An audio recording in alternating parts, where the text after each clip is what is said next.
Hello and welcome to Chahal academy. Medieval history में इस new series में आपका स्वागत। उम्मीद है कि आपने पिछली सारी वीडियोस को कंप्लीट कर लिया होगा और आप जानते होंगे कि हमने अभी तक अर्ली मिड के सारे पार्ट्स को कंप्लीट किया है और हमने देखा कि किस तरीके से चोला अंपायर, किस तरीके से पांड्याज और चेरास का डिक्लाइन हुआ और साथ में ही हमने जानने की कोशिश की थी कि किस तरीके से अब मुस्लिम इन्वेजन हो चुका है। आप सब जानते हैं कि अर्लियर फेज के अंदर अब हमारे सिंध के एरियाज के ऊपर कंप्लीटली मुस्लिम इन्वेजन हो चुका है, जहां पे मोहम्मद बिन कासिम ने अपने ट्रेड को और ज्यादा बढ़ा दिया था। और साथ में ही आपने इससे पहली वीडियो में हमने कंप्लीट किया था कि किस तरीके से कनौज भी अब डिक्लाइन हो चुका है और उसके ऊपर भी अब मुस्लिम्स का कंप्लीट कंट्रोल आ चुका है।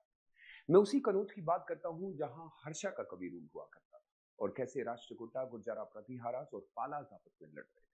लेकिन फाइनली इस वॉर के बाद किसी को फायदा नहीं हुआ और कंप्लीटली ये सारा कंट्रोल अब मुस्लिम्स के अंडर रहेगा। हमने इससे पहली वीडियो में भी ये बात की थी कि रीजन क्या थे इनके डिक्लाइन के, तो हमें ये पता चला था कि ये इंटरनल कॉन्फ्लिक्ट के कारण ये सब कुछ हो रहा था। आज इस टॉपिक की हम शुरुआत कर रहे हैं, ये मिडाइवल हिस्ट्री का सबसे मोस्ट इंपॉर्टेंट टॉपिक है। जी हाँ, हम बात करने जा रहे हैं दिल्ली सल्तनत। लेकिन जब हम इस दिल्ली सल्तनत को बुक्स के अंदर देखते हैं, पर्टिकुलरली एनसीईआरटी और सतीश चंद्रा में, तो हमें पता चलता है कि यूपीएससी सबसे ज्यादा आपको एडमिनिस्ट्रेशन से सवाल ज्यादा पूछता है। तो इसलिए मैं कोशिश करूंगा कि इस पूरे टॉपिक को हम सतीश चंद्रा और एनसीईआरटी से कंप्लीट करें, लेकिन ज्यादातर कोशिश करिएगा कि यहाँ पे टर्म बेस्ड सवाल बहुत ज्यादा पूछे जाते हैं, रेदर देन कि आप स्टोरीज के अंदर चले जाए। लेकिन मैं एक ओवरव्यू आपको बता दूंगा कि आखिर कैसे दिल्ली सल्तनत में कौन सी डायनेस्टी पहले आई और आखिरकार किस तरीके की एडमिनिस्ट्रेशन थी और क्यों दिल्ली सल्तनत इतना ज्यादा एक्सपैंड कर गई। और रीजन भी हम जानने की कोशिश करेंगे कि आखिर इसी दिल्ली सल्तनत का डिक्लाइन भी विद इन दिल्ली सल्तनत होगी। आखिर कौन से वो रूलर थे जो कंट्रोल नहीं कर पाए और कैसे फिर कंप्लीटली इस दिल्ली सल्तनत को एंड होना पड़ा और फिर मुगल इन्वेजन हुआ। जी हाँ, आज इस वीडियो में जानने की कोशिश करेंगे कंप्लीट दिल्ली सल्तनत based on the Satish Chandra in NCERT. Let's get start. सबसे पहले बात करते हैं कि जब दिल्ली सल्तनत की बात की जाती है तो आपको याद होगा कि यह सारा कंट्रोल जो है उस समय आपके लाहौर से चलता था। जी हाँ, कुतुबुद्दीन ऐबक बहुत बड़ा नाम, और ये कहा जाता है कि स्लेव में सबसे बड़ा स्लेव अगर कोई था तो वो कुतुबुद्दीन ऐबक था। रीजन जब हम कोशिश करते हैं तो आप सब जानते होंगे बुक्स के अंदर मुमलुक का वर्ड यूज किया गया है। बेसिकली ये एक अरबिक वर्ड है जिसका मतलब होता है गुलाम, और गुलाम वंश के नाम से ये इंडिया के अंदर बहुत ज्यादा प्रसिद्ध हुआ। अब यहाँ पे जब हम स्लेव का वर्ड यूज कर रहे हैं तो प्लीज काइंडली ये क्लियर कर लीजिएगा, ये वो स्लेव नहीं है जो मॉडर्न टाइम में हम यूज करते हैं, यानी वो गुलाम। और इन गुलामों के अंदर बहुत फर्क होता था। इन गुलामों को अगर आप देखेंगे तो अरब के अंदर यूज किया जाता था वो बंदा जो सबसे ज्यादा क्लोज होता था अपने हेड या किंग के साथ। और हम सब जानते हैं कि गोरी गजनी की वजह से जो ऑलरेडी हालात खराब हुए थे, अब ये कोशिश की जा रही थी कि कुतुबुद्दीन ऐबक ने ये क्लियर कर लिया था कि अब वो दिल्ली सल्तनत के ऊपर रूल करना चाहते। इससे पहले हमने जो भी देखा वो ये था कि शायद वो माल आके सिर्फ लूटना चाहते हैं और फिर वापस रिटर्न हो जाना चाहते हैं। लेकिन कुतुबुद्दीन ऐबक का ये कहना था कि नहीं, वो रूल करेगा। और साथ में प्रॉब्लम ये थी कि कुतुबुद्दीन ऐबक के साथ और जो सारे गवर्नर जनरल उस समय थे वो उनसे लड़ रहे थे, इसलिए कुतुबुद्दीन ऐबक को ज्यादा समय दिल्ली में बिताने का मौका नहीं मिला और वो लाहौर से ही सारा कंट्रोल करते रहे। लेकिन हम ये मानते हैं कि वो फाउंडर थे, उन्होंने दिल्ली सल्तनत की नींव रखी और मस्जिद वगैरह भी कंस्ट्रक्ट करना शुरू कर दिया। लेकिन कुछ हिसाब किताब के अंदर से देखें तो लगता है कि वो लिटिल बिट टॉलरेंट थे टुवर्ड्स अदर रिलीजन। अब इसके अंदर अगर हम देखेंगे तो दिल्ली सल्तनत की शुरुआत टाइम पीरियड आपको याद रखने की जरूरत है, जो कि बड़ा सिंपल सा है। ज्यादा इसमें आपको कोशिश ये करनी है कि आप टाइम पीरियड याद रखें। और इससे पहले भी जो यूपीएससी ने क्वेश्चन पूछे हैं वो याद सीक्वेंस के ऊपर पूछा जाता है। और इसके अंदर अगर आप देखेंगे तो हमें इंडिया के अंदर पॉलिटिकली, सोशली और कल्चरल डेवलपमेंट ज्यादा देखने को। अब यो पीछे देखेंगे तो आपको पता चलेगा कि यूपीएससी भी हमसे आर्ट एंड कल्चर के क्वेश्चन ज्यादा पूछता है। और रीजन ये है कि किस पर्टिकुलर साइट पे कौन सी चीज बनाई गई, आर्ट के सिस्टम के अंदर के बारे में आप क्या जानते हैं, जाली सिस्टम के बारे में आप क्या जानते हैं, मीनारों के बारे में आप क्या जानते हैं, किन पत्थरों का इस्तेमाल किया गया। कोशिश आपकी होनी चाहिए कि आप इसकी पॉलिटिकल हिस्ट्री से ज्यादा सोशल और कल्चरल डेवलपमेंट के बारे में बात करें। अब हम जब आगे बढ़ते हैं तो हमें पता चलता है कि जब अर्ली इन्वेजन हुआ पर्टिकुलरली मुसलमानों का, तो दिल्ली सल्तनत के लिए एक बहुत बड़ा मौका बन गया कि वो भारत के ऊपर कंप्लीटली लूट करे। अब अगर आप देखेंगे तो उससे पहले तुर्किश, अफगान, ये सारे लोग ऑलरेडी इंडिया के अंदर आ चुके थे। लेकिन इसके बाद इस इन्वेजन से पूरा कंप्लीट यहाँ पे देखिएगा वर्ड लिखा हुआ है, अगर आप सतीश चंद्रा की बुक को देखेंगे, ये इस्लामिक रूल के तौर पे देखा गया।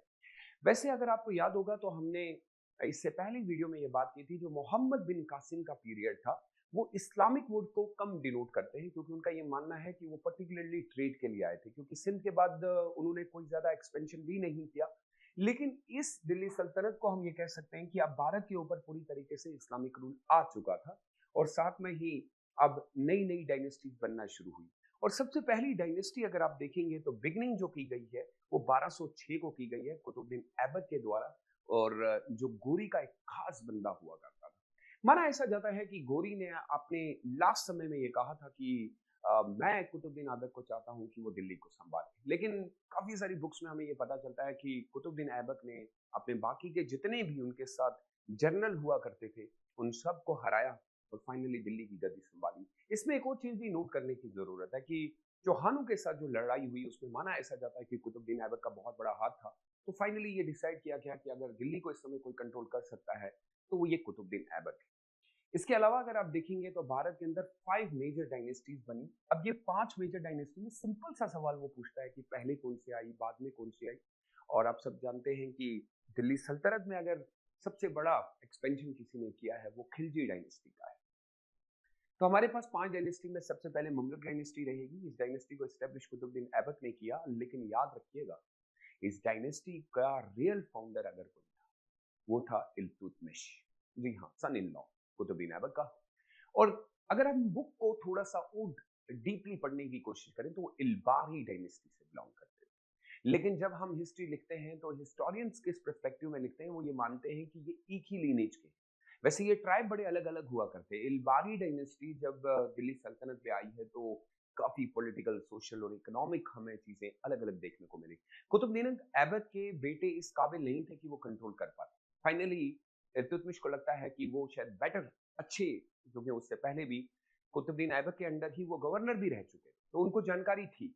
इसके फाइनली उन्होंने डिसाइड किया कि दिल्ली सल्तनत की गद्दी पे वो ही रूल करेंगे, और उन्होंने पूरी तरीके से दिल्ली सल्तनत का सोशल पॉलिटिकल कैरेक्टर भी बदल दिया। और हाँ, याद रखिएगा इनके एडमिनिस्ट्रेशन के अंदर इन्होंने डिसाइड किया कि कोई ऐसे मुझे खास बंदे चाहिए जो पूरी तरीके से इस दिल्ली सल्तनत को चलाए। और इसको सतीश चंद्रा की बुक में और एनसीईआरटी में अगर पढ़ेंगे तो चहलगामी सिस्टम कहा जाता है। यानी 40 ऐसे नॉवेल्स जो बहुत ज्यादा इंटेलेक्चुअल होंगे और जो करीबी कुतुबुद्दीन ऐबक के जो खास बंदे हुआ करते थे उनको लिया गया, और इल्तुतमिश ने इन 40 के 40 लोगों से अब राय पूछना शुरू कर दी। ये नॉवेल्स है, ये याद रखिएगा। इन चहलगानी का सिस्टम मतलब ये बन गया कि अब नॉवेल्स के थ्रू ही पूरा कोर्ट सजाया जाएगा। अब इल्तुतमिश को अगर कोई भी डिसीजन लेना है तो वो पहले एक बार इनसे पूछ ले। लेकिन प्रॉब्लम कहां पे है, ये नॉवेल्स कुछ समय के बाद पावरफुल होना शुरू हुए। ऐसा लगेगा कि अब ये इल्तुतमिश को चैलेंज कर रहे हैं। यही वजह है कि इसी चहलगानी से एक बच्चा पैदा हुआ जिसका नाम था बालबन, और बाद में इसी बालबन की वजह से दिल्ली सल्तनत को डिक्लाइन का सामना भी करना पड़ा। और यही सारी चीजें इल्तुतमिश ने चेंज की। और उसके बाद एक और चीज आपको याद रखनी पड़ेगी, यहाँ पे मुस्लिम, इंडियन मुस्लिम्स और जब हम तुर्किश मुस्लिम की बात करते हैं, ये दो अलग पार्ट है। क्योंकि उस समय ये माना जाता था कि भारत के जो मुसलमान हैं वो इस काबिल नहीं है कि वो कोर्ट के अंदर ये सारी चीजों को डिस्कस कर पाए। फाइनली ये डिसाइड किया गया कि इल्तुतमिश के अंडर वही लोग इस चहलगानी के अंदर आएंगे जो उनके साथ आए हैं, जो एबल रूलर है। तो मुस्लिम्स, इंडियन मुस्लिम्स को ये सारी चीजें नहीं दी जाती थी। लेकिन समय बीतने के बाद अगर आप देखेंगे तो खिलजी डायनेस्टी का समय आता है। आपको याद होगा इल्तुतमिश के समय में रजिया सुल्तान का टाइम पीरियड हमें देखना मिला। रजिया सुल्तान को ऐसा लगता था कि कुतुबुद्दीन ऐबक के बाद और खासकर उनके पिताजी के बाद ये नॉवल बहुत खतरनाक हो सकते हैं। इसलिए उन्होंने डिसाइड किया कि ऐसा जरूरी नहीं है कि हम लोग अपने पर्टिकुलर नॉवेल्स को रखें। उन्होंने कोशिश की यहाँ के लोकल लोगों को भी नॉवेल्स की गद्दी देने की कोशिश की, लेकिन ये चीजें उनके नॉवेल्स को पसंद नहीं आई और जिसके चलते हुए उनके लिए एक प्लॉट सजाया गया जहां रजिया सुल्तान को अपनी जान खुआनी पड़ी। और हाँ, याद रखिएगा अल्तुनिया का एक किस्सा आपको याद होगा। उसके बाद उनके भाई लोगों ने भी रूल किया, लेकिन याद करिएगा कि इनके भाइयों को सिर्फ पपेट नवाब बनाया गया और उसके बाद उनसे गद्दी छीन ली गई और बाद में बालबन ने रूल किया। और बालबन ने जिस तरीके का रूल किया है बुक्स के अंदर काफी मेंशन है। बालबन जाना जाता है अपनी ब्लड एंड आयरन पॉलिसी के लिए। बालबन का एक बड़ा क्लियर मेंशन रूल हुआ करता था कि उनके कोर्ट के अंदर कोई भी नहीं हंसेगा, और क्लियरली मेंशन किया गया था कि जब भी कोई बंदा हमारे कोर्ट में आएगा, वो पेबॉस यानी कि एक सजदा करेगा, और ये कंप्लीटली हुआ करता था कि वो इस तरीके से उनके फीट को चूमेगा जिससे ये क्लियर हो कि वो राजा के लिए एक रिस्पेक्ट रखता है। उस समय के उलमा उलमा वर्ड जो टर्म यूज किया गया, इसका मतलब होता है जिनके पास हाईएस्ट नॉलेज हो, लिटरेचर हो, कुरान हो, और उसके बाद जो इस्लामिक हदीस हो उनके पास नॉलेज हो। उनको कह दिया गया कि बालबन ने ये क्लियरली कहा था कि आप पॉलिटिकल सिस्टम में पार्टिसिपेट नहीं करेंगे। याद रखिएगा कि दिल्ली सल्तनत की गद्दी को सबसे ज्यादा स्ट्रांग बनाने में उलमाओं का बहुत बड़ा हाथ, लेकिन उलमाओं के द्वारा एक फतवा निकाला गया जिसमें ये क्लियरली कर दिया गया कि अब बालबन मुसलमान नहीं रहा है, क्योंकि वो इस तरीके के रूल ला रहा है जो इस्लामिक रूल्स के खिलाफ। फाइनली बालबन का भी एंड हुआ और भारत के अंदर एक नई डायनेस्टी बनी जिसको कहा जाता है खिलजी डायनेस्टी। या वैसे तो देखा जाए तो इसको एक खिलजी रेवोल्यूशन भी कहा जाता है, क्योंकि इस समय बहुत ज्यादा एक्सपेंशन हुआ। ये पीरियड भारत के इतिहास के लिए दो पार्ट्स लेके आया। कुछ लोगों का ये मानना है कि इसका फर्स्ट पार्ट अगर आप देखेंगे तो पहली बार ऐसा हुआ कि भारत के हिंदू लोगों को उनके कोर्ट में जाने की इजाजत भी मिली। लेकिन आप सब जानते हैं कि इसी पीरियड में हमें काफी सारी ऐसी चीजें भी देखने को मिली जो हिंदू मेथोडोलॉजी के खिलाफ भी थी, यानी टेम्पल्स, उनके फेस्टिवल्स को कंट्रोल किया गया। तो अब ये दो पार्ट जो हमें देखने को मिलते हैं, इसका रीजन क्या है? तो हमें पता चलता है कि जब जलालुद्दीन खिलजी रूल कर रहे थे, क्लियरली मेंशन है आपके सतीश चंद्र और एनसीईआरटी के अंदर कि ये बहुत ही टॉलरेंट था। इन्होंने क्लियरली कहा था कि मैं बालबन जैसा रूल नहीं करना चाहता। इनका ये मानना था भारत के अंदर अगर हिंदू है तो मेजोरिटी रूल के हिसाब से हमें हिंदुओं की तरह रूल करना चाहिए। लेकिन ये बात इनके एक बंदे को पसंद नहीं, जी हाँ, इनके नेफ्यू को, वो सन इन लॉ भी था, और उसने फाइनली ये डिसाइड किया था कि मैं अपने तरीके से रूल करना चाहता हूं, और वो बालबन की पॉलिसी को अपनाना चाहता था। इसलिए दिल्ली सल्तनत के अंदर एक्सपेंशन ही एक्सपेंशन हो गया। कमाल की बात तो ये है कि भारत का जो साउथ का एरिया है ना, वो भी कंट्रोल कर लिया गया, और ऐसा लगा कि शायद अब बहुत मुश्किल होगा वापस रिकवर करना। उस समय हालात बहुत खराब हो रहे थे। अगर अलाउद्दीन खिलजी की बात की जाए तो ये मार्केट रिफॉर्म करता है। इकोनॉमिक्स का माना जाए तो उसकी मार्केट रिफॉर्म पॉलिसी भारत की सबसे बेस्ट पॉलिसी।